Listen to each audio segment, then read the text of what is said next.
Right, so the United Nations might well serve as a global forum for addressing human rights violations, but too often when it comes to holding nations accountable for their actions, especially when it comes to Israel, they end up falling at the last hurdle, don't they? Or get their legs taken out from under them by a certain veto from a certain permanent member of the UN Security Council. However, the scathing report by the UN Independent International Committee of Inquiry on the Occupied Palestinian Territory, including East Jerusalem and Israel, there's a mouthful, has slammed the blue and white state and appears to have demonstrated that genocide is indeed being committed, but in a manner that has got far less attention than the more obvious atrocities they've been committing in Gaza have. This is far more insidious, because the report accuses Israel of having systematically attacked Palestinian reproductive rights, among other human rights violations, actively preventing some Palestinians from being able to start families. The reaction from Benjamin Netanyahu has been predictably dismissive. That's one way of putting it, I suppose. He has been his typical broken record self, accusing the UN of bias and even labelling the report a blood libel. Always the most ridiculous of claims given. But none of his whinging is going to wash. His incessant denials of Israel ever being at fault for anything and playing the race card like it is going out of fashion, despite what Israel have blatantly been doing in Gaza. And now this accusation on top. Has there ever been a more dishonest leader of a more dishonest government? Right, so the UN report that has just been released is the result of a comprehensive investigation into Israel's conduct in the occupied Palestinian territories, particularly in Gaza, but not exclusively. The report highlights Israel's systematic attacks on Palestinian reproductive health care, including the targeting of hospitals, clinics, and maternity wards. According to the report, these attacks have resulted in the deaths of pregnant women, the destruction of medical infrastructure, and a severe lack of access to essential reproductive services. The report also documents instances of sexual violence perpetrated by Israeli forces, including rape and other forms of gender-based violence. The findings of the report are, to say the least, deeply disturbing. They paint a picture of a deliberate and coordinated effort to undermine the reproductive rights of Palestinians, with devastating consequences for women and children. The report notes that these actions are part of a broader pattern of violence and oppression aimed at eroding the Palestinian population's ability to survive and thrive. This includes restrictions on access to food, water and medical supplies, as we know Israel has been doing, as well as the destruction of homes and infrastructure as well. The report's authors argue that these actions meet the criteria for genocide as defined by the Genocide Convention. Article 2 of the Convention defines genocide as acts committed with the intent to destroy, in whole or in part, a national, ethnical, racial or religious group. This includes causing serious bodily or mental harm to members of the group, deliberately inflicting conditions of life calculated to bring about its physical destruction, and imposing measures intended to prevent births within the group. The report concludes that Israel's actions, particularly its attacks on reproductive health care, constitute a form of genocide aimed at reducing the Palestinian population. Insidious, depraved, and completely believable of the Netanyahu regime. In response to the UN report, however, Benjamin Netanyahu has, as he always does, resorted to claiming victimhood. Israel, always the victim. He is the victim. He's not having a bar of this. A statement he posted on Twitter, making it abundantly clear what he thought of it. Reading, "The anti-Israel circus known as the UN Human Rights Council, inverted commas, has long been revealed as an anti-Semitic, rotten and irrelevant organisation that supports terrorism. For good reason, Israel decided to quit it approximately 1 month ago. Instead of focusing on the crimes against humanity and the war crimes that were perpetrated by the Hamas terrorist organisation in the worst massacre carried out against the Jewish people since the Holocaust, the UN has again chosen to attack the state of Israel with false accusations, including baseless accusations of sexual violence. This is not a human rights council, it is a blood rights council." So the UN is now racist. Well, there's a surprise. A supporter of terrorism. Well, I suppose the US do keep vetoing any censor of you. Invoking the Holocaust in memory of October 7th, which you still won't allow an independent investigation into, and which more and more evidence, despite that, has piled up, indicating many people killed that night were killed by Israeli forces, not just as a result of Hamas's actions, which, yes, are rightfully condemnable. False accusations, despite the mountain of evidence, 49 pages of it in the Commission's report, not a human rights council, a blood rights council. So we're back to blood libels, are we? Nobody is eating Jewish babies here. The Israeli state is, however, apparently preventing Palestinians from having babies. Netanyahu's reaction is as ridiculous as it was predictable.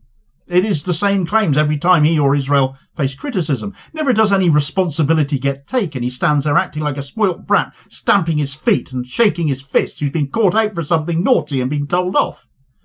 It's a tactic that Netanyahu has used repeatedly to avoid any accountability for Israel's actions, and it undermines the seriousness of the allegations contained in the report, and does underline just how depraved and obnoxious this guy is. Netanyahu, however, is not alone in his attempts to discredit the UN report. The sick joke of an ambassador-designate to the UN, Elise Stefanik, tweeted out that the corrupt UN Human Rights Council's new baseless report is anti-Semitic and anti-Israel slander.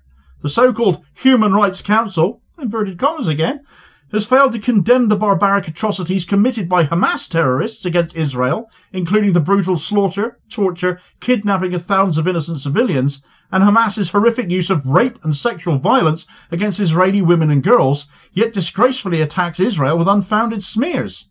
This report exposes the disgraceful and obsessive anti-Semitism of UNHRC and reaffirms why President Trump took the strong, correct, decisive executive action to withdraw from it.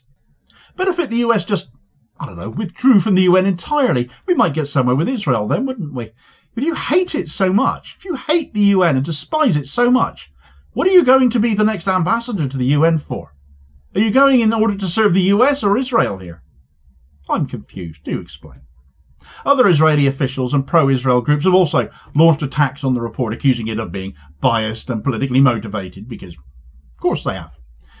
The findings of the UN report have significant implications for international law, though, particularly in relation to the definition of genocide. If the report's conclusions are accepted, they could lead to increased pressure on Israel to change its policies and its practices in the occupied Palestinian territories. They could also pave the way for legal action against Israeli officials, including potential charges of genocide at the International Criminal Court. And seeing more international arrest warrants issued for Israeli figures is something quite a lot of us would welcome very much indeed. The report's focus on reproductive rights is particularly significant, though, because this is not something we've heard much about, but very much strengthens the case of genocide against Israel. By highlighting Israel's attacks on reproductive health care, the report draws attention to a form of violence that is often overlooked in discussions of genocide, and actually it shouldn't be. You always tend to think of genocide, or when you think of the word genocide, you think of it in terms of mass murder, but actually that isn't necessary at all to constitute a genocide. Forced displacement counts as genocide, as is prevention of births. It's all there in the Genocide Convention I quoted earlier on. Reproductive violence is what this is. A form of genocide is exactly what this is, including the destruction of maternity wards and the denial of access to reproductive services, particularly to those Palestinians requiring help to get pregnant to begin with. Intervention to conceive is brutal. It is a violent tool of oppression that targets women and children in particular. It is a form of violence that seeks to control and diminish the Palestinian population. And it is a clear violation of international law. That must be upheld. The findings of the report demand a response, therefore, not just from those denying it and playing it down, but from governments and international organisations who claim to stand up for international law, because this is brutal. I can't think of a more appropriate word right now than that. Brutal. We as citizens around the world have a responsibility to speak out against these violations, because we know our media bloody won't. This means that, again, we have to challenge that overused and abused narrative that Israel is a victim again, even here, and recognising the damage being done to the Palestinian people at their hands. It means continuing to demand that those responsible for these violations are brought to justice, that political pressure is levied on those who purport to represent us but are not, speaking out against this atrocity, and it means standing in solidarity with the victims of these violations and demanding an end to the violence and oppression. The future of Palestine, and indeed the future of international law, if it is to mean anything, depends on our willingness to confront these issues, because there will be no more Palestinian people if Israel get away with preventing an entire new generation from being born. The UN report on Israel's attacks on Palestinian reproductive rights is a damning indictment of Israel's actions in the occupied Palestinian territories. It highlights once more, and in another way, how the systematic violence and oppression that Palestinians face on a daily basis is still ongoing. Therefore, our condemnation of Israel and what they are doing must continue as well. We cannot stop talking about this. For as much as Israel are denying the reproductive violence they are accused of here, though, in order for them to continue their atrocities, they kind of need soldiers to do that, don't they? And that is becoming a full-blown crisis for Netanyahu and co. So if you want cheering up after this story, I've got one for you. It's a rotten shame that he's running out of soldiers, isn't it? A mass exodus of the IDF is happening, it seems. So get all the details of that story in this video recommendation here as your suggested next watch. Please do also hit like, share and subscribe if you have not done so already, so as to ensure you don't miss out on all new daily content, as well as supporting the channel, which is enormously appreciated, especially right now. Less than 1,000 subscribers needed to hit the 100,000 subscriber target for this channel. Will you be one of those people to get me over the line? Would be appreciated. And I will hopefully therefore see you on the next vid. Cheers folks.